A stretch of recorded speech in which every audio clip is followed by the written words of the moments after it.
Welcome to another episode on my YouTube channel that's out weekly every Thursday. This week we're going to talk about this machine right here. It's something new that's come to the farm, and it's an orange one, as you can quite clearly see.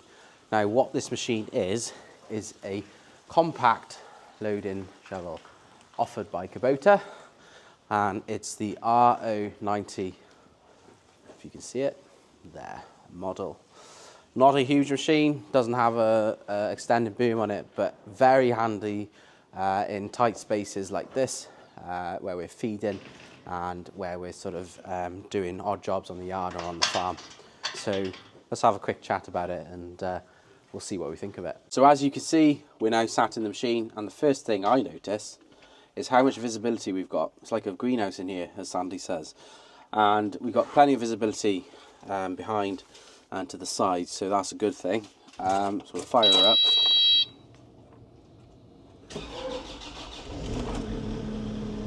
And she's away.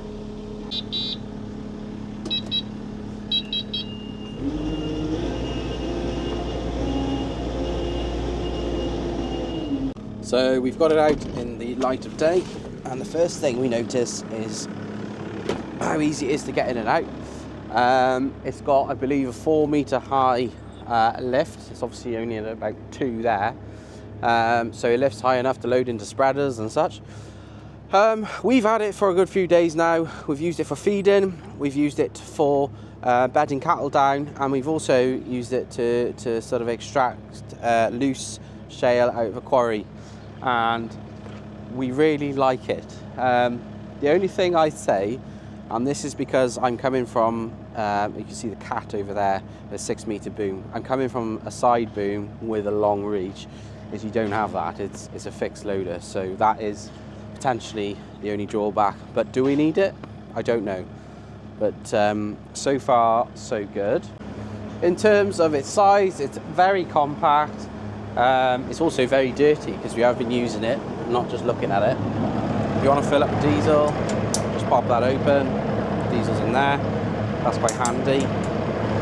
If you want to access the engine bay, it's just a key in there and this pops open.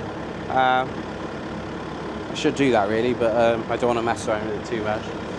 But I'm not sure what horsepower it is, I'll leave that to Kubota, but from a farmer usability point of view, it's extremely compact and very easy to use.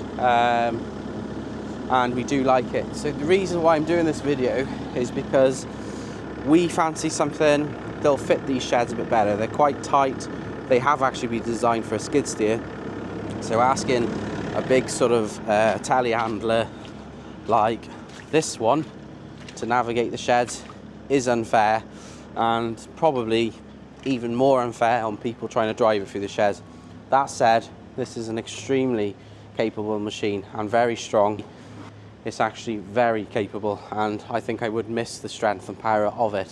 But I can't be selfish. I've got to think that other people help me, and you know, if someone can just jump in that machine behind me, the orange one, just as easy, and turn the key and it's ready to go, and there's no fear of hitting anything because it's a lot smaller, then I'd be silly not to consider it. Kubota, in conjunction with my local dealer, Rees, have kindly let us try this machine out, on the understanding that we're also going to try out the new mini telehandler offered by Kubota after this one. I believe it's the KTH it's called, and that's a lot smaller than the telehandler we've got. In fact, it's actually towable on a trailer, but it'd be a bit heavy. I think you'd probably be on the limit, but that's how small it is. It would suit these sheds even better, but you haven't got the lift capacity that this machine has got. Sadly, Kubota didn't have a grab for me to try out, and as it's on Volvo brackets, we can't put our grab on it. So, but you know, pallet forks work because we can lift bales with pallet forks. Even if it is a little bit awkward, we can still lift bales with them.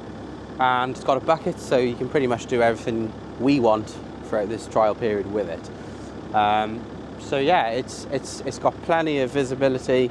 It's a very capable and a very strong little machine. I mean, I didn't think she was capable of pulling stone out like that the other day of the quarry, but she did it with no quibble, and there was no strain. She was grand. In terms of greasing points, they're all easily accessible. We got them here on the boom, as you can see. There's the main grease one down there on the articulation point. We've also got them all the way up the booms here. Okay, so it's very easy machine to use. You don't have to be mechanically minded to look after it, and if you do buy a machine like this, well, you're spending a lot of money, so it makes sense to look after it. You know, metal is more expensive than grease to replace, so get greasing. Someone asked me whether it can tow. There's a fixed hitch on it. I'm guessing you could probably fit a pickup hitch to it. As to whether the pivot steers are any good at towing, I don't know. That's something I've never tried myself. I'm sure they do tow, but it's not really designed to tow, is it? No more than this machine is here. Although we have got a pickup hitch on this one. But as I say, I have been using this machine to lift heavy bales up, and she's never once felt unstable or unsafe. There's plenty of weight on the back end. She's probably lighter on the front because you've got that counterweight on the back. So yeah, it's a very capable machine. But let me show you some clips of me driving it with a bale on so you can see for yourselves.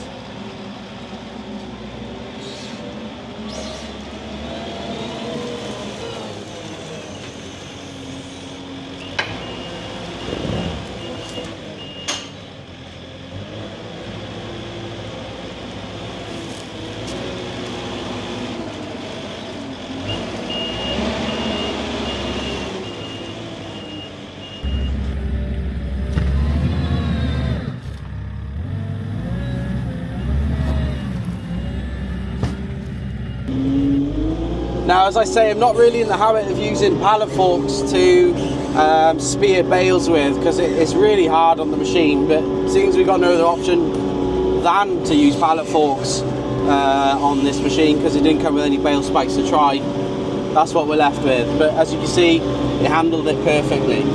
As you can see here, it's not a problem. She's stable. I can turn like that. There's no issues at all.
So, the RO90.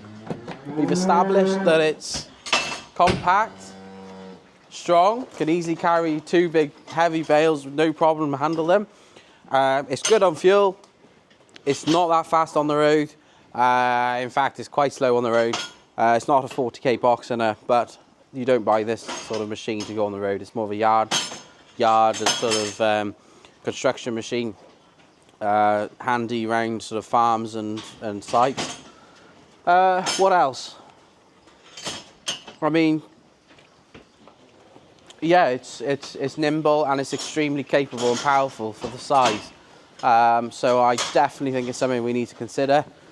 So this is going back to Kubota Rees now, and instead of it, apparently there's a KTH telehandler coming, the mini telehandler. So we're looking forward to trying that, just to compare alongside this one. So I'll do a separate video for that machine.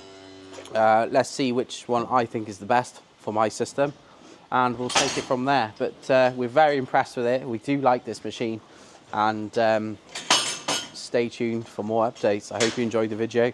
Please don't forget to like if you liked it, share and subscribe if you enjoyed it that much. Your interaction is important because I need to know whether people enjoyed the video.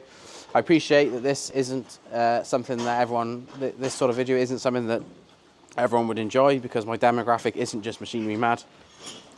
They're into these things as well. So let me know what you thought, what I should focus on in the next one, but see you soon.